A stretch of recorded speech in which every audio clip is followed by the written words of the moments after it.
ચાલો બેટા, ધોરણ 11 ચેપ્ટર નંબર 6 લેક્ચર નંબર 18 એમાં આપણે જોવાનું છે સ્પ્રિંગની સ્થિતિસ્થાપક સ્થિતિ ઉર્જા સમજાવો. સ્પ્રિંગની સ્થિતિસ્થાપક સ્થિતિ ઉર્જા સમજાવો. સ્થિતિસ્થાપક સ્થિતિ ઉર્જા કોની? સ્પ્રિંગની. સ્થિતિસ્થાપક સ્થિતિ ઉર્જા સમજાવો. સર એટલે શું જોઈએ છો? કઈ નહીં ભાઈ, સ્થિતિ ઉર્જા સમજાવવાની છે. કોની? સ્પ્રિંગની. અવાજ નથી આવતો.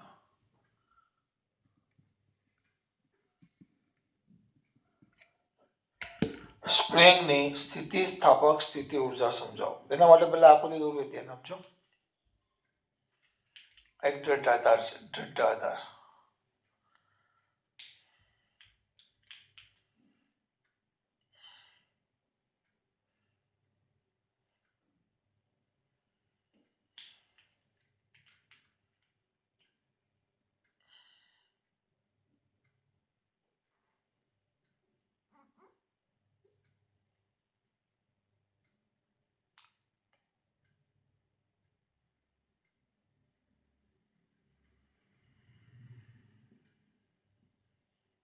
આયરું. આ સ્પ્રિંગ અત્યારે એની સામાન્ય સ્થિતિ છે. આવી જો તો આ જે ભાગ છે ને એનું શરૂઆતનું સ્થાન છે, જે x બરાબર 0 છે, સામાન્ય સ્થિતિ છે સ્પ્રિંગ. આ જે સ્પ્રિંગ છે ને એક વાત લખી છે, તો શેમાં દર્શાવ્યા અનુસાર આકૃતિમાં દર્શાવ્યા થોડી જગ્યા લખીએ. આકૃતિમાં કંઈક લખવું હોય તો શા બેટા, આકૃતિમાં દર્શાવ્યા મુજબ આમાં એક હલકી, વજનમાં હલકી, વજન હોય જ નહીં, હલકી, ટૂંકમાં દર રહિત, હલકી, પછી હલકી, હુકના નિયમને અનુસરતી. કોના નિયમને? હુકના નિયમને અનુસરતી. હલકી એટલે જ થાય.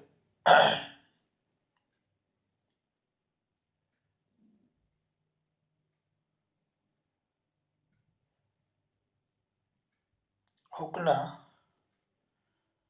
નિયમને અનુસરતી એક સ્પ્રિંગ.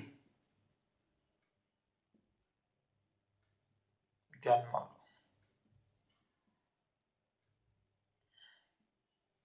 લીધી. તેનો એક છેડો, આનો એક છેડો જો આકૃતિ એટલે દોરો, તેનો એક છેડો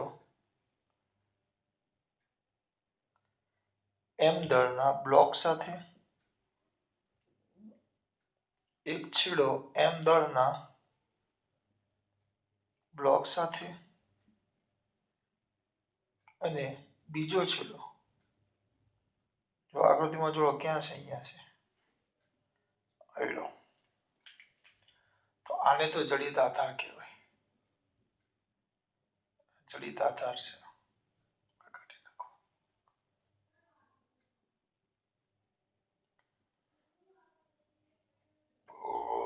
બીજો છેડો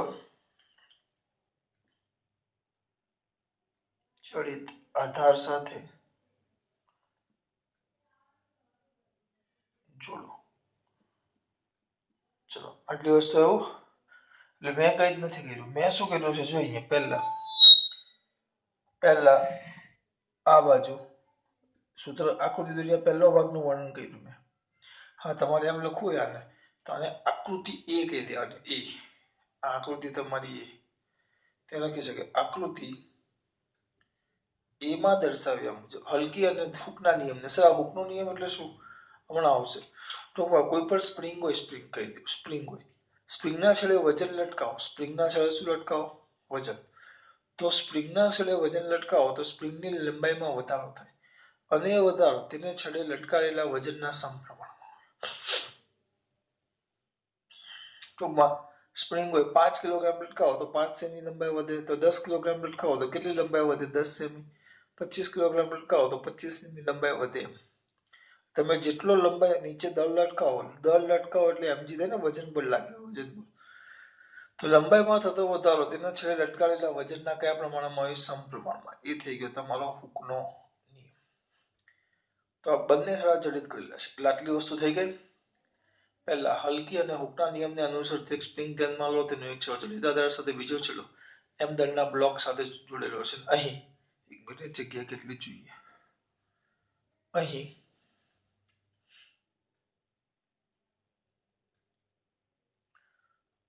અહીં એમ દળનો બ્લોક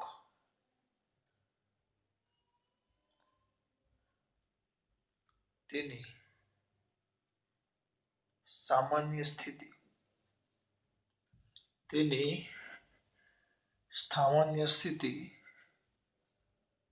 x બરાબર 0 પાસે છે.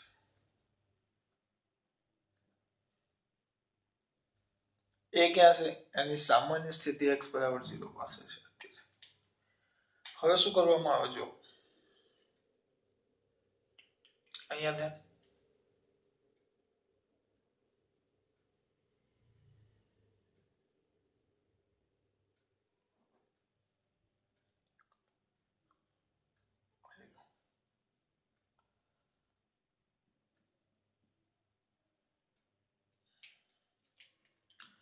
આ બાજુ ધન x દિશામાં x બરાબર x જેટલું સ્થાનાંતર કરું, ખેંચું સ્પ્રિંગને આમ ખેંચી તો એના પર એક બળ લાગશે. સ્પ્રિંગ હોય સામાન્ય સ્થિતિમાંથી આમ ખેંચો તો આપણે બળ ક્યાં લાગે? પાછળ, એટલે આ બાજુ,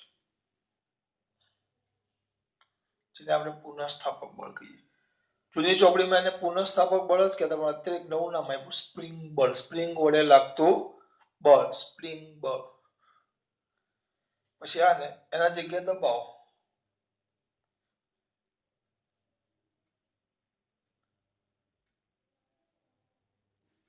એટલે મેં આ બાજુ સ્થાનાંતર કર્યું. x જેટલું સ્થાનાંતર હું ક્યાં કરું? ધન x દિશામાં. તો પુનઃસ્થાપક બળ ક્યાં લાગે? ઋણ x દિશામાં. એટલે અને આ જ રીતે x જેટલું સ્થાનાંતર ક્યાં કરો? ઋણ x દિશામાં. તો પુનઃસ્થાપક બળ ક્યાં લાગે? ધન x દિશામાં. ટૂંકમાં આ જે પુનઃસ્થાપક બળ લાગ્યું એટલે કે સ્પ્રિંગ બળ. આ જે પુનઃસ્થાપક બળ લાગ્યું એટલે સ્પ્રિંગ બળ એ સ્થાનાંતરની હંમેશા કઈ દિશામાં હોય? વિરુદ્ધ દિશામાં. એ સ્થાનાંતરની હંમેશા કઈ વિરુદ્ધ દિશામાં હોય? વિરુદ્ધ દિશામાં. મેન છે બેટા.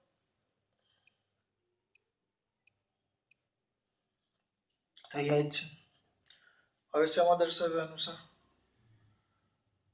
આકૃતિ બી માં દર્શાવ્યા મુજબ એમ દળના બ્લોકનું આ બ્લોક કઈ દિશામાં? ધન x અક્ષ દિશામાં. ધન x અક્ષની દિશામાં x જેટલું સ્થાનાંતર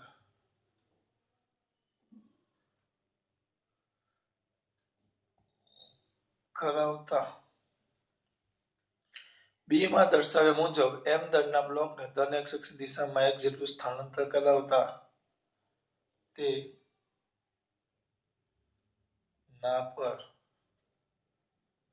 આમ ઊંધી દિશામાં જો તમે આમ લઈ જાઓ છો તો આમ લાગે છે. તો ઋણ x અક્ષ તરફ ઋણ x અક્ષ તરફ કયું બળ લાગે બેટા? પુનઃસ્થાપક બળ લાગે. થોડુંક લાગે. આ મુદ્દાનો ઉપયોગ કરીને શોર્ટમાં લખા. આકૃતિ સી માં દર્શાવ્યા મુજબ એમ દળના બ્લોકને ઋણ x અક્ષની દિશામાં x અક્ષ જેટલું સ્થાનાંતર કરાવતા તેના પર ક્યાં? ધન x અક્ષ દિશામાં પુનઃસ્થાપક બળ F લાગે. એટલે બેઠું લખ્યું છે પણ થોડીક લીટીની જગ્યા બચે એટલે એનો મતલબ એમ થયો. જો આયલો અહીંયા ધ્યાન આપો. અહીંયા ક્યાં ગયું? ધન x અક્ષ. અહીંયા ઋણ x અક્ષની દિશામાં x જેટલું સ્થાનાંતર કરાવતા તેના પર ધન x દિશામાં બળ લાગે. તો અહીંયા ધન છે એની જગ્યાએ ઋણ, અહીંયા ઋણ છે એની જગ્યાએ ધન. આ ધ્યાન રાખજો, આમાં ભૂલ ન થવી જોઈએ. બહુ સિમ્પલ. આ જે આપણે કર્યું અહીંયાથી કર્યું. જો પહેલું આ શું લખ્યું પહેલા આકૃતિ કે એક સ્પ્રિંગ છે દળ રહિત અને કેવી છે બેટા હુકના નિયમને અનુસાર એક છેડો આધાર સાથે બીજો છેડો ક્યાં જોડેલો છે પદાર્થ સાથે. બરાબર, એટલે બે મુદ્દા તમારા ક્લિયર થઈ ગયા. અત્યારે એમ બ્લોક તેની સામાન્ય સ્થિતિ x બરાબર 0 પાસે છે. એટલે આખી વાત થઈ ગઈ. બીજું આકૃતિ બી અને આ સી નામ લખવાનું બાકી છે, લખી નાખીએ બી. અને ધન x દિશામાં x જેટલું સ્થાનાંતર કરાવો તો તેના પર ઋણ x દિશા તરફ કેટલું પુનઃસ્થાપક બળ F લાગે. ઋણ x દિશામાં x જેટલું સ્થાનાંતર કરાવતા બરાબર આ x બરાબર 0 છે એટલે આ ઋણ થઈ જાય ને આ ધન થઈ જાય. ઋણ x દિશામાં x જેટલું સ્થાનાંતર કરાવતા તેના પર પુનઃસ્થાપક બળ ધન x દિશામાં લાગે. એટલા ત્રણ મુદ્દા પૂરા. આમાં લોકો કે ગોખવું પડે, મને એ ખબર ન પડે આમાં શું ગોખવું પડે. સિમ્પલ વસ્તુ છે, એકદમ સિમ્પલ. આ ત્રણ નું વર્ણન તો આના પરથી શું લખાય? આ પરથી કહી શકાય,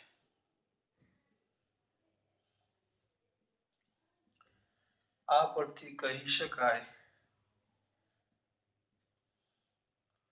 સ્પ્રિંગમાં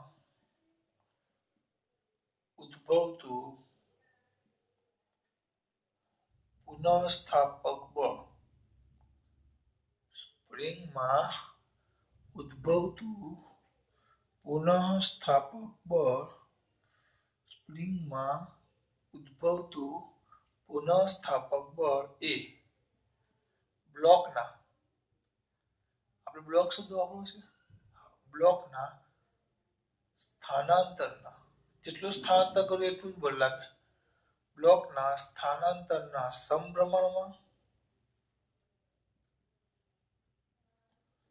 અને વિરુદ્ધ દિશામાં હોય છે.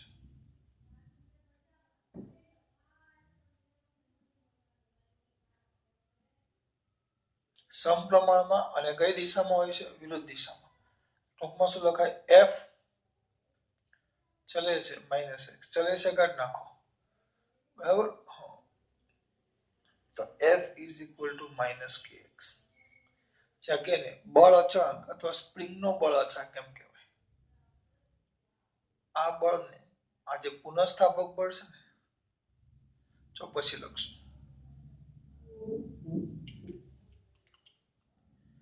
સમીકરણ એવું જ નથી. આ સમીકરણ નંબર 1. ક્યાં? જ્યાં F ને કહેવાય પુનઃસ્થાપક બળ, પુનઃસ્થાપક બળ અથવા એને સ્પ્રિંગ બળ પણ કહેવાય. કયું બળ પણ કહેવાય? સ્પ્રિંગ બળ પણ કહેવાય. પુનઃસ્થાપક બળ પણ કહેવાય અને સ્પ્રિંગ બળ પણ કહેવાય. પુનઃસ્થાપક બળ પણ કહેવાય અને સ્પ્રિંગ બળ પણ કહેવાય.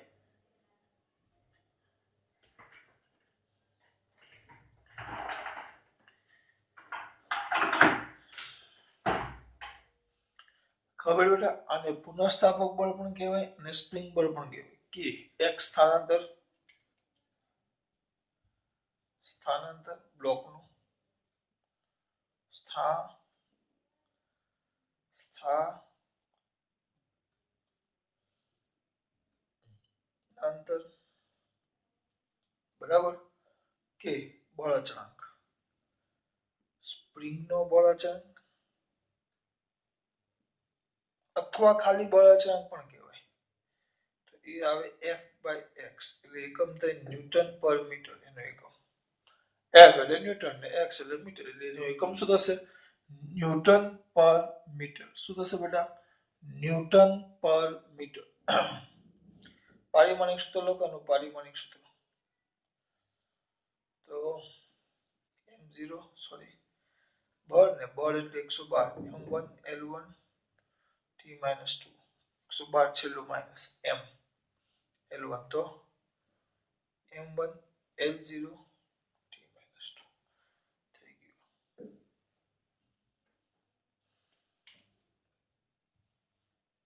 આ વાત થઈ ગઈ બધી બળ ને આવી સૂત્ર.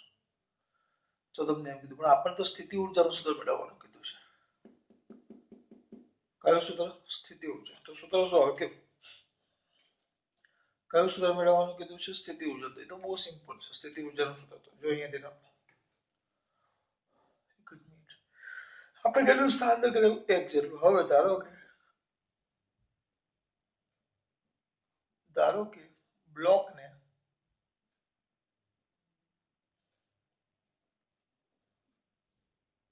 સ્પ્રિંગ બળ વડે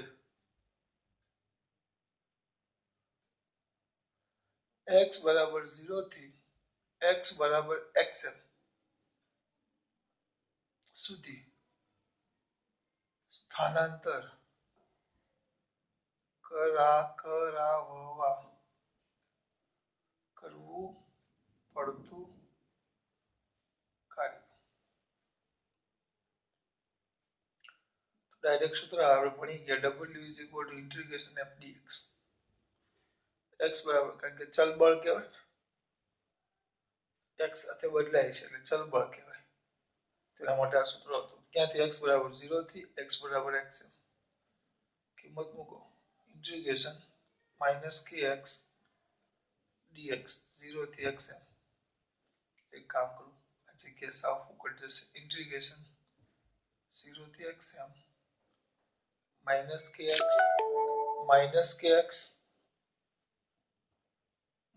-k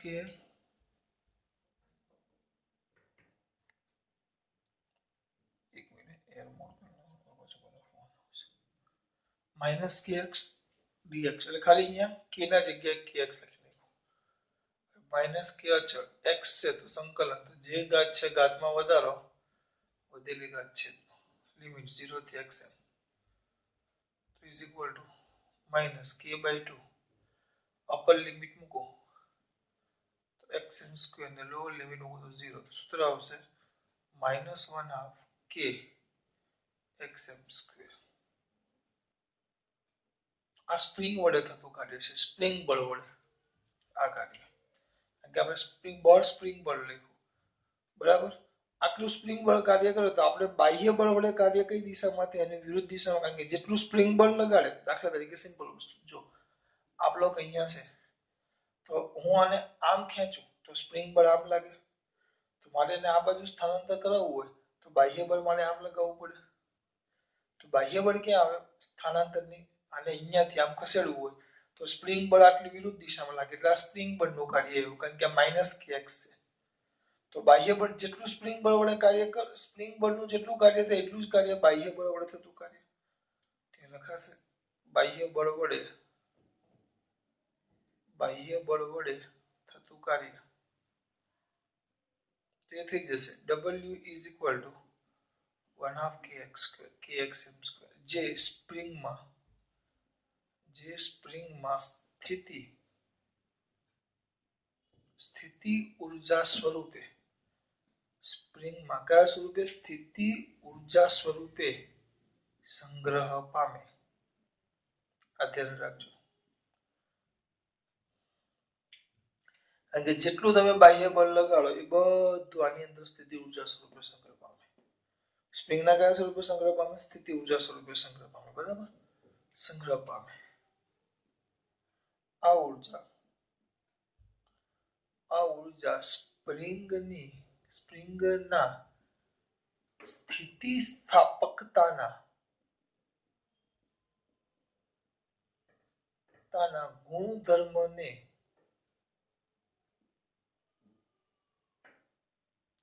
કારણે હોવાથી તેને સ્થિતિસ્થાપકીય સ્થિતિ ઊર્જા કહેવાય.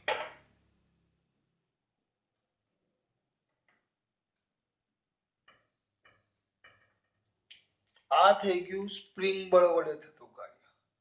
તો તમારે સ્પ્રિંગને ખસેડવું તો એટલું જ બાહ્ય બળ ધન x દિશામાં લગાવવું પડે, એટલે આ થઈ ગયું બાહ્ય બળ વડે કાર્ય. જે સ્પ્રિંગમાં કયા સ્વરૂપે સંગ્રહ પામે? સ્થિતિ ઊર્જા સ્વરૂપે. શું પામે બેટા? સંગ્રહ. કયા સ્વરૂપે? સ્થિતિ ઊર્જા. એટલે એ થઈ ગયું બાહ્ય બળ F વડે થયેલું કાર્ય, જે સ્થિતિ ઊર્જા સ્વરૂપે શું પામે બેટા? સંગ્રહ થઈ ગયો. જો એનું સૂત્ર મેળવો તો અહીંયા સુધી વાર્તા પતી ગયા. એનું સૂત્ર સ્થિતિ ઉર્જા. જો સ્પ્રિંગ નું સ્થિતિ ઉર્જા તો આટલું આપણે સ્પ્રિંગ ને આપણે તો સ્થિતિ ઉર્જા સ્પ્રિંગમાં કઈ ઉર્જા સ્થિતિ ઉર્જા સ્વરૂપે સંગ્રહ પામે જે બાહ્ય બળ વડે કાર્ય થાય. આ બાહ્ય બળ વડે તો જે સ્પ્રિંગમાં સ્થિતિ ઉર્જા સ્વરૂપે સંગ્રહ પામે આ ઉર્જા જો આ સ્પ્રિંગમાં સ્થિતિસ્થાપકતાનો ગુણધર્મ ન હોય તો આ ઉર્જાને મળે જ નહીં. કેમ ખેંચો તો પૂરું ખેંચાઈ જ જાય વિકૃતિ થઈ જાય.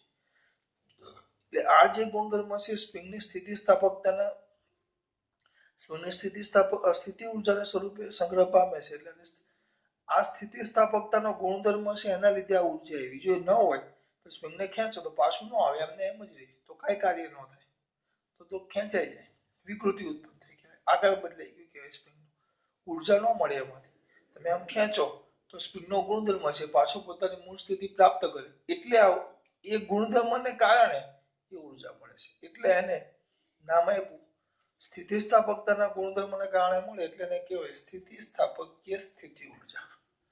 આ શબ્દ સમજો.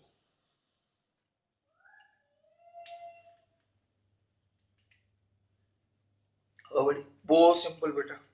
અમુક જણા કે આ થિયરી બહુ અઘરી છે કોઈ હિસાબે અઘરી નથી કોઈ એટલે એક સિમ્પલ લોજિક પ્રમાણે પણ અઘરી નથી. બરાબર જેમ કે અઘરી છે બામ બહુ જ મોટો બામ.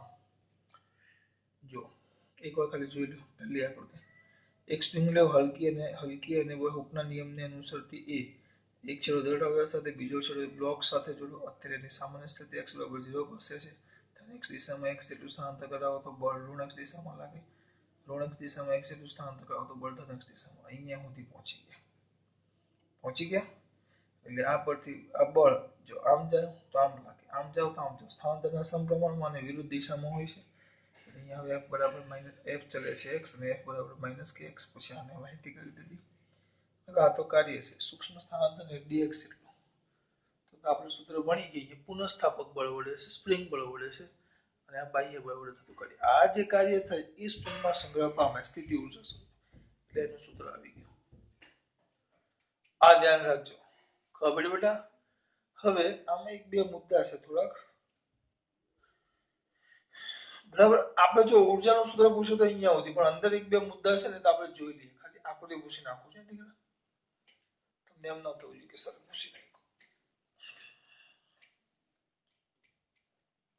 ચલો એક કામ કરો આલેખ છે અને મુદ્દા છે આના પછીના લેક્ચરમાં ખાસ વાત છે.